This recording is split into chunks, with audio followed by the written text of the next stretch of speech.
The Prophet ﷺ says that there was a man who was walking one day and he became thirsty. And as he was thirsty, he sought out a well. He's in the desert and he's looking for an oasis. He's looking for a well. He's looking for water. When he found that water and quenched his thirst, he came out and he saw a dog that was thirsty as well. And the man looked at that dog and look at the connection that he made to Allah.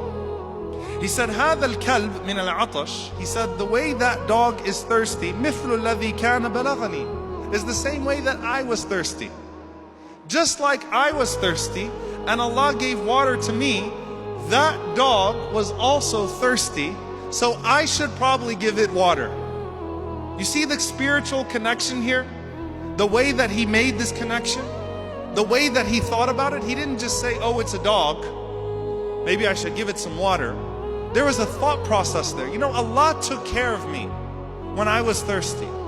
And I am vulnerable to Allah. I am in need of Allah subhanahu wa ta'ala, and He is not in need of me. That dog needs me right now, and that dog is thirsty. You know, most Muslims, if a dog comes around that's thirsty, you'd probably kick it and be like, Najas, get away. You know, don't get anything on me. That man thought, Allah took care of me, I should take care of that dog. What happened as a result of that? You guys can scream it, I can hear you from the stage. What did the Prophet ﷺ say happened to him as a result? He entered Jannah? Obviously, but the wording. The Prophet ﷺ said, فَشَكَرَهُ اللَّهُ, or فَشَكَرَ اللَّهُ لَهُ. So Allah thanked him. وَغَفَرَ لَهُ, and forgave him. Allah thanked him. Why did Allah thank him? Who did He give water to?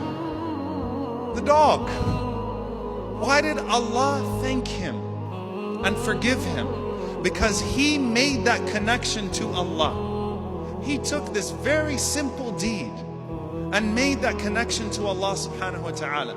Compare that to one of the first three people that will enter into hellfire that the Prophet ﷺ mentioned. A man who gave charity his entire life. But he gave charity so that he could be called one who is generous. Not because it was a true gratitude to Allah subhanahu wa ta'ala for Allah taking care of him. He gave charity so that people would call him Kareem. People would call him one who is generous. This man made that connection. And so when someone is sick, when someone is in need, and the Prophet ﷺ says that Allah has said, or that on the day of judgment a man will come and Allah subhanahu wa ta'ala will say, ابن Adam, O son of Adam, I was hungry and you did not feed me. And the man would say, Ya Allah,